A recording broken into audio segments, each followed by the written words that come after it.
کئی لوگوں کو دیکھا کہ بیمار ہوتے ہیں، کبھی ہسپتال کا چکر، کبھی ڈاکٹر کے پیچھے، تو نبی علیہ الصلوۃ والسلام نے ایک حدیث پاک میں فرمایا، اس حدیث کو مسند احمد نے روایت کیا اور طبرانی نے روایت کیا کہ جو شخص فجر کے بعد 3 مرتبہ یہ دعا پڑھ لے، اللہ 4 مرضوں سے اس کو نجات عطا فرما دیتے ہیں۔ امید ہے کہ مستورات توجہ سے یہ بات سنیں گی اور اس کی اہمیت کو ذرا سمجھیں گی کہ جو شخص فجر کے بعد 3 مرتبہ یہ آیت پڑھ لے تو اللہ تعالیٰ اس کو 4 بڑے بڑے مرضوں سے بچائیں گے۔ نمبر 1، پاگل پن۔ اگر کوئی آدمی مینٹلی ان بیلنسڈ ہو، ریٹارڈڈ ہو، یا جس بندے کو چیزیں بھول جاتی ہوں یا چیزیں یاد نہ رہتی ہوں، ذہن سے متعلقہ جو بیماریاں ہیں وہ اسی پاگل پن کے زمرے میں آئیں گی، یا کسی کو مرگی کی بیماری ہوتی ہے وہ بھی اسی زمرے میں آئے گی۔ تو پہلی بیماری جو اللہ تعالیٰ دور کرتے ہیں وہ ہے پاگل پن، اور دوسری بیماری کوڑ پن۔ کوڑ پن کہتے ہیں چہرہ بدصورت ہو جانا۔ یہ بھی ہو سکتا ہے کہ برس کی بیماری ہو جائے، جیسے بعض عورتوں کو جلد بالکل سفید ہو جاتی ہے اور عجیب بدنما چہرہ ہو جاتا ہے، یا کئی مرتبہ جسم پہ تل اتنے نکل آتے ہیں، دانے اتنے نکل آتے ہیں کہ چہرہ بدنما ہو جاتا ہے، یا چہرے پر داغ پڑ جاتے ہیں کالے رنگ کے۔ تو چہرے پہ داغ پڑیں، چہرے پہ دانے بنیں، یا چہرے پہ برس کے نشان پڑیں، کوئی بھی چیز ہوگی وہ اسی کوڑ پن کے زمرے میں شامل ہوگی جس سے کہ چہرہ انسان کا بدصورت ہوتا ہو۔ یہ بیماری بھی اللہ دور فرما دیں گے۔ اب جن بیچاریوں کو بیوٹی پارلر پہ جانے کا شوق رہتا ہے اور اپنے فیس پہ پتہ نہیں کیا کیا پروسیس وہ کرواتی ہیں، تو ان کو تو چاہیے کہ وہ اس آیت کو یا اس فکرے کو بار بار پڑھیں تاکہ اللہ تعالیٰ ان کے چہروں کی خوبصورتی دیر تک سلامت رکھیں۔ اور تیسری چیز ہے اندھا پن۔ اندھے پن سے مراد یہ کہ آنکھوں کی بینائی ہی چلی گئی، یا آنکھوں میں موتیا بند آ گیا، یا آنکھوں پہ اینک لگانی پڑ گئی۔ یہ سب ایک ہی بیماری کی تفصیلات ہیں۔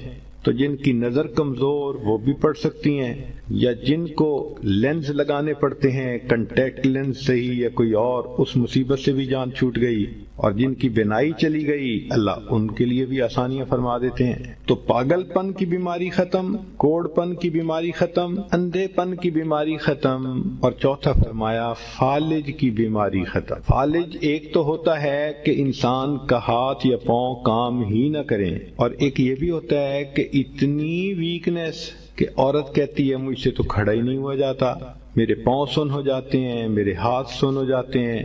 یہ ساری چیزیں کمزوری اور فالج کی ابتدائی سٹیجز ہیں، تو یہ سب چیزیں ٹھیک ہو جاتی ہیں۔ اب بتائیں کہ اتنی بڑی بڑی بیماریوں سے جس بندے کو بچنے کی خوشخبری مل رہی ہو تو وہ تو پھر اس عمل کو کیے بغیر رہ ہی نہیں سکتا۔ اور یہ عمل دیکھو چھوٹا کتنا ہے۔ وہ جو فکرہ فرمایا حدیث میں وہ ہے سبحان اللہ العظیم وبحمدہ ولا حول ولا قوت الا باللہ۔ اتنا سا فکرہ پڑھنے پر اللہ چہرہ بھی پر نور بنا دیتے ہیں، میموری بھی تیز کر دیتے ہیں، اللہ تعالیٰ بینائی بھی تیز کر دیتے ہیں، اور اللہ تعالیٰ جسم میں طاقت بھی بھر دیتے ہیں۔ یہاں تک تو نیکیاں کمانا، گناہوں کو بخشوانا، فرشتوں کی دعائیں لینا، غمزدہ دل کو تسلی ملنا، اور بیماریوں سے محفوظ ہونا، اس طرح کے عمل بتائے تھے۔ قرآن مجید میں اللہ رب العزت نے حکم فرمایا وَاسْتَغْفِرُ اللَّهَ، استغفار کرو۔ ہمارے اکابر یہ معمول بتاتے ہیں روزانہ، استغفر اللہ ربی من کل ذنب واتوب الیہ۔ اس کو دن میں کم از کم 100 مرتبہ صبح، 100 مرتبہ شام، زیادہ وقت ہو تو 200 مرتبہ بھی پڑھ سکتے ہیں۔ مگر جب پڑھ رہے ہوں تو ذرا اپنے گناہوں پر ندامت بھی دل میں محسوس کریں۔ یہ نہ ہو کہ زبان پہ استغفار چل رہا ہے اور دن میں گناہوں کے خیال چل رہے ہیں۔ رابعہ بصریہ رحمۃ اللہ علیہ فرماتی تھی استغفارنا یحتاج الی استغفار، کہ ہم ایسا استغفار کرتے ہیں کہ اس کے اوپر ہمیں استغفار کرنے کی ضرورت ہے۔ سبح برکف توبہ برلب دل پر از لطف گناہ، ہاتھ میں تسبیح، زبان پہ توبہ، اور دل گناہ کی لذت میں پڑا ہوا ہے۔ معصیت را خن میں آیت بر استغفار ما، میرے استغفار کے اوپر تو گناہ بھی کھڑا ہنس رہا ہے. تو ایسا استغفار نہ ہو. صحیح ندامت کے ساتھ ہم استغفار پڑھیں تو اللہ تعالیٰ کی رحمت برسے گی. دلیل قرآن عظیم الشان، بات پکی. اللہ رب العزت شاد فرماتے ہیں لولا تستغفرون اللہ لعلکم ترحمون. قرآن کی آیت. اگر یہ استغفار کرتے تو کیا ہوتا؟ اللہ تعالیٰ رحمت برساتے. تو اس کا مطلب ہے یہ گارنٹیڈ بات ہے کہ استغفار کرنے سے اللہ تعالیٰ کی رحمت برستی ہے، انسان کے روح کو غذا ملتی ہے. پھر تیسری چیز جس سے کہ اللہ تعالیٰ کی طرف سے رحمت اترتی ہے، درود شریف کا پڑھنا. حدیث مبارکہ میں آتا ہے جو شخص ایک دفعہ درود شریف پڑھتا ہے اللہ تعالیٰ 10 رحمتیں اتارتے ہیں. تو 10 رحمتوں کا اترنا اس بات کی دلیل کہ روح کو غذا ملتی ہے، نور اترتا ہے انسان کے اوپر. ہمارے مشائخ نے فرمایا کہ 100 مرتبہ صبح اور 100 مرتبہ شام، کم از کم اتنا تو درود شریف ضروری پڑھ لیں. ایک صحابی رضی اللہ عنہ پوچھتے ہیں اللہ کے نبی صلی اللہ علیہ وسلم میں کتنا درود شریف پڑھوں؟ فرمایا زیادہ پڑھ، چوتھائی حصہ. زیادہ پڑھو گے تو فائدہ زیادہ. اللہ کے نبی صلی اللہ علیہ وسلم آدھا حصہ. بھائی زیادہ پڑھو گے تو زیادہ فائدہ. 3 حصے. فرمایا اور زیادہ تو 4 حصے. جب انہوں نے کہا کہ میں پورا وقت درود شریف پڑھنے میں لگا دوں گا، نبی اسلام نے فرمایا اذن یغفر لک ذنبک، تیرے گناہوں کو بخش دیا جائے گا اور تیرے غموں کو تیرے سر سے اتار دیا جائے گا. تو درود شریف کے پڑھنے سے اللہ تعالیٰ گناہوں کو معاف کرتے ہیں اور دھو دیتے ہیں. صدیق اکبر رضی اللہ عنہ فرمایا کرتے تھے کہ ٹھنڈا پانی آگ کو اتنا جلدی نہیں بجھاتا جتنا جلدی درود شریف کا پڑھنا انسان کے دلوں کی ظلمت کو مٹا دیتا ہے. سیدنا علی رضی اللہ عنہ فرمایا کرتے تھے کہ اگر اللہ تعالیٰ اور اس کے رسول صلی اللہ علیہ وسلم نے تسبیح، تکبیر، تحمید، تہلیل ان کے فضائل نہ بتائے ہوتے تو میں اپنا پورا وقت درود شریف کے پڑھنے میں گزار دیتا. تو ہم بھی درود شریف پڑھیں کم از کم 100 مرتبہ صبح اور 1 مرتبہ شام. اس سے کیا ہوگا کہ دل کو غذا پہنچ جائے گی. چوتھی چیز اللہ کا ذکر کرنا، ذکر لسانی یا ذکر قلبی جیسا بھی معمول ہو. ذکر کے کرنے سے اللہ تعالیٰ کی رحمت اترتی ہے. اور حدیث پاک سے دلیل نزلت علیہم السکینہ، ان کو رحمت ڈھانپ لیتی ہے، ملائکہ آ جاتے ہیں ان کے اوپر.